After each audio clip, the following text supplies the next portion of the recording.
So guys last video में हमने discuss किया था बाइनरी ऑपरेटर्स के अंदर अरिथमेटिक ऑपरेटर्स के बारे में, और आज हम जानेंगे बाइनरी ऑपरेटर्स के अंदर ही रिलेशनल ऑपरेटर्स के बारे में। So let's do it.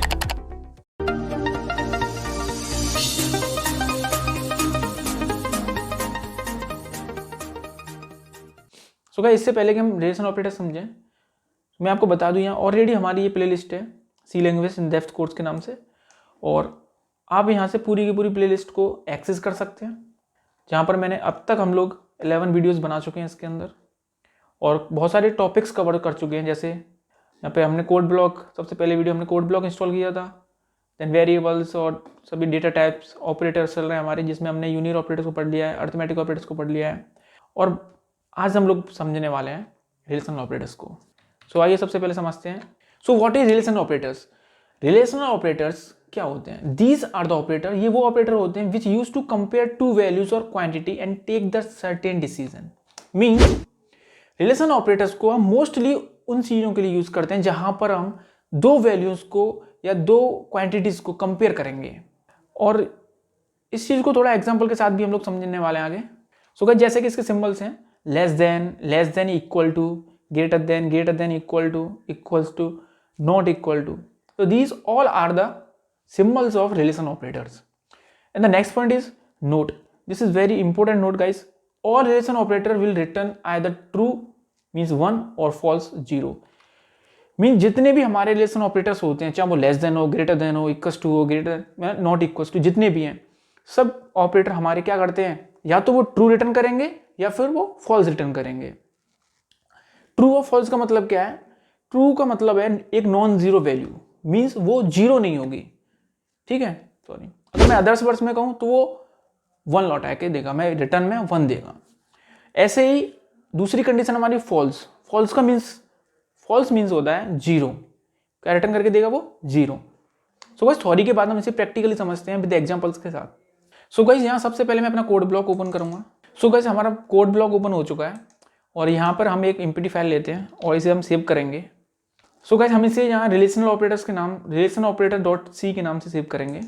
And अब हम इसे जूम करते हैं जिससे कि आपको दिखे। सो गाइस सबसे पहले हम यहाँ एक हेडर फाइल लगाएंगे, has include stdio dot H. Okay, इसके बाद हम यहाँ मेन फंक्शन, जैसा कि हम ऑलरेडी पीछे से इसका स्ट्रक्चर समझते हुए आ रहे हैं, जो नॉर्मल स्ट्रक्चर होता है हर प्रोग्राम के लिए, उसे हम लिख रहे हैं यहाँ पे। अभी कोई लॉजिकल चीज़ें नहीं लिख रहे हैं। सबसे पहला जो ऑपरेटर है हमारा वो है लेस देन। रिलेशन ऑपरेटर्स के अंदर सबसे पहला ऑपरेटर हमारा लेस देन, इसके बारे में बात करेंगे, ठीक है। तो मैं कमेंट में लिख दे रहा हूँ less than operator, okay. And the next, अब लेस देन के लिए हम बेसिकली क्या करेंगे, क्या एक छोटा सा प्रोग्राम बनाएंगे, और जिससे मैं आपको अंडरस्टैंड कराऊंगा कि लेस देन ऑपरेटर काम कैसे करता है, ओके। तो सबसे पहले हम कुछ वेरिएबल डिक्लेयर कर रहे हैं, जैसे A, B, comma C, okay. And इसके बाद इन्हें हम इनिशियलाइज करेंगे, तो a equals to 5 and b equals to 10, okay. This is simple thing. अब तक आप इस चीज़ को समझ चुके होंगे। अगर आप इस कोर्स को पहले से देख रहे हैं तो इतना सब मैं ऑलरेडी आपको बता चुका हूँ, ये क्या होता है, इनिशियलाइजेशन क्या होता है, डिक्लेरेशन क्या होता है। अगर आपको ये समझ में नहीं आ रहा है तो आप पीछे के वीडियोस देखें, ओके। और यहाँ तक आ रहा है तो डोंट वरी। इसके बाद हम क्या करेंगे, यहाँ पे ये वेरिएबल हमारा c equals to a less than b, so a less than b, okay. यहां पर हमने जो हमारा लेस देन ऑपरेटर था, दिस वन, ये इसका साइन है, ये हमने यहां पे यूज किया है, ओके। यहां मैं लिख दे रहा हूं, और लेस देन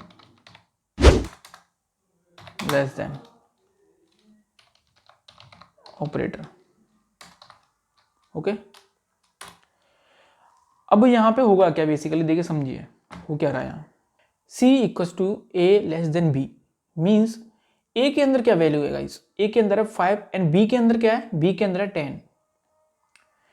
तो यहां पर ये पूछ रहा है कि a is the less than b, means a जो है वो b से छोटा है यस डेफिनेटली।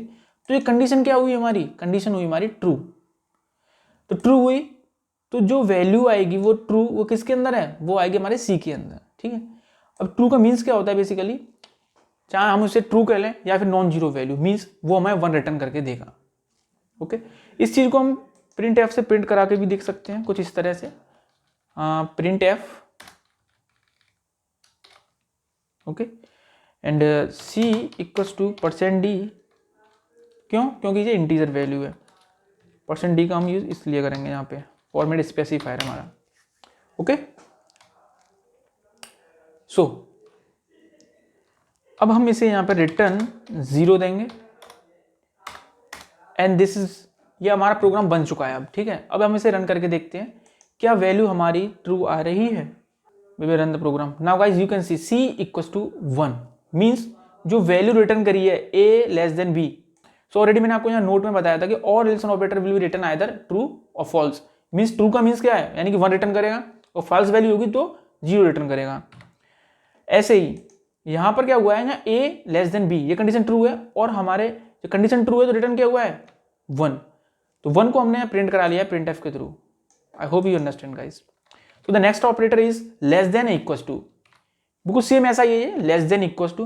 मैं ज्यादा कुछ नहीं कर रहा हूं, लेस देन इक्वल्स टू में थोड़ा सा अगर हम वैल्यू चेंज करके देखें, जैसे फॉर एग्जांपल मैं यहां पर वैल्यू कर दे रहा हूं 5, b की वैल्यू यहाँ 5 है, और यहां जो हमारा ये इक्वल्स टू है, मींस लेस देन में हम इक्वल्स टू जोड़ देंगे, लेस देन इक्वल्स टू। इसका मतलब क्या होता है गाइस, देखिए, या less than equals to, less than का मतलब क्या आता है, वैल्यू उससे छोटी है, यानी कि a is less than b, a जो है b से छोटा ही होना चाहिए। यहां पर ऐसा नहीं है, यहां पे क्या है, या तो वैल्यू जो a है वो b से छोटी हो, या फिर a जो है वो b के बराबर हो, मींस उसके इक्वल हो। सो यहां पर ये क्या है हमारा, लेस देन इक्वल्स टू, यहां हम लिख भी देंगे equals to, okay. So guys अब हम यहाँ पे प्रिंट करा के देखते हैं what is the answer. So देखा जाए यहाँ पर a is less than equals to b, means a की वैल्यू क्या है 5 एंड b की वैल्यू क्या है 5। सो a या तो b से छोटा होना चाहिए या फिर उसके बराबर हो। सो यहाँ पर छोटा तो है नहीं लेकिन उसके बराबर है, मींस ये कंडीशन जो है ट्रू होगी। ट्रू का मीन्स 1, ये कंडीशन ट्रू रिटर्न करेगी, यानी कि 1 रिटर्न करेगी। And now check the answer, c equals to 1। So guys now you can see जो कंडीशन है हमारी वो क्या है, सेटिस्फाई हो गई है, ट्रू कंडीशन आई थी। अगर मैं यहीं पर अगर मैं यहाँ पे 4 लिख देता हूँ, ठीक है, b में वैल्यू हमने क्या डाल दी 4 डाल दी, ठीक है। और अब हम इसे कंपाइल करते हैं सबसे पहले, फिर इसे रन करेंगे। And now you can see guys c equals to 0, क्यों, क्योंकि कंडीशन जो हमारी है यहाँ पर a is less than equals to b, वो क्या है, वो अनसेटिस्फाई हो गई, मीन्स उसने फॉल्स रिटर्न किया है। फॉल्स का मतलब है 0 रिटर्न किया है। So I hope you understand. So guys हमारा नेक्स्ट ऑपरेटर है greater than. Let's understand the greater than operator in relation operator. अब हम यहाँ पे क्या करेंगे, ग्रेटर देन ऑपरेटर लगाया है, यहाँ हमारी वैल्यू है a equals to 5 and b equal to 4। So c equals to a is greater than b, means a की जो वैल्यू है वो b से बड़ी होनी चाहिए, तब ये वैल्यू सेटिस्फाई होगी और ट्रू रिटर्न करेगी, ठीक है। सो यहाँ हम थोड़ा सा लिख भी लेते हैं, greater than, okay, yes. So c equals to a is greater than b, means जो a है हमारी वो b, क्या b से बड़ी है, अगर b से बड़ी है तो कंडीशन हमारी होगी true, means a equals to 5 है और b equals to 4, means condition हमारी पूरी तरह सेटिस्फाई हो रही है, रिटर्न करेगा true value means 1। Let's check the answer. So इस कंपाइल किया, रन किया मैंने, एक साथ कर दिया है, and now you can see c equals to 1, means इसने क्या रिटर्न किया है, ट्रू, ओके। ऐसे ही हमारा होता है लेस देन इक्वल्स टू,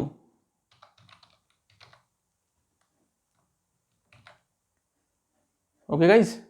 तो नेक्स्ट ऑपरेटर हमारा greater than equals to, means same यही रहेगा, बस यहाँ क्या है हमारा इक्वल्स टू ऐड हो जाएगा, ठीक है, यानी a equals to 5 and b equals to 4। अब यहाँ पे ये पूछ रहा है क्या वैल्यू, अगर मैं यहाँ वैल्यू थोड़ी सी चेंज कर दूँ, यहाँ पे b की जगह, b में 4 की जगह मैं 5 डाल दे रहा हूँ। And now check a is greater than equals to b, क्या a b से बड़ा है या फिर b के बराबर है। तो यहाँ हम चेक कर सकते हैं ए की वैल्यू है 5 और बी की वैल्यू है 5, मीन्स ए जो है वो बी से बड़ा तो नहीं है लेकिन उसके बराबर है, मीन्स कंडीशन जो है वो सेटिस्फाई हो रही है। देन इसका मतलब है ये कंडीशन हमें रिटर्न करेगी ट्रू वैल्यू, ट्रू का मीन्स है 1। नाउ चेक एंड कंपाइल और बिल्ड एक साथ कर दिया है। Now you can see c equals to 1। Okay, so ये हमारा था greater than equals to operator. Next operator हमारा इक्वल्स टू, मीन्स यहां हम दो वैल्यूओं को कंपेयर करेंगे और ये पता करेंगे कि दोनों वैल्यू बराबर हैं। ओके गाइस, सो यहां सेम वैल्यू है, a equals to 5 and b equals to operator. मैं थोड़ा सा कमेंट में सही कर दे रहा हूं। यस, सो a के अंदर है 5 एंड b के अंदर है 5 वैल्यू, मीन्स दोनों वैल्यू क्या है, बराबर है, तो कंडीशन सेटिस्फाई हो रही है, मीन्स वो ट्रू रिटर्न करेगा। नाउ चेक, कंपाइल किया है and then build. Yes, the answer is c equals to 1, means condition satisfy हो रही है। अगर मैं यहां से a को चेंज कर दूं, a को मैंने 6 कर दिया, ठीक है, अब चेक करते हैं क्या वैल्यू ट्रू रहेगी। Yes guys, now you can see 0, means condition हमारी अनसेटिस्फाई होगी, कंडीशन हमारी फॉल्स आ रही है। And the last operator in the relation operator is not equals to. Not equals to क्या है, not equals to is opposite the equals to operator. Means यहां पर हम ये देखेंगे कि क्या a जो है वो b के बराबर नहीं है। मीन्स जैसे 6 और 5। ओके, अब यहां पर अगर मैं इसे रन करता हूं, so now you can see c equals to 1, means जो a के अंदर जो वैल्यू है वो b के बराबर नहीं है, और यही हमारी कंडीशन है, a is not equals to b। क्या a b के बराबर नहीं है? यस, नहीं है, क्योंकि a के अंदर क्या है 6 एंड b के अंदर क्या है 5 value. Okay, I hope you understand these all are the relation operators. Less than equals to, greater than equals to, not equals to, you know. So thanks for watching this video guys,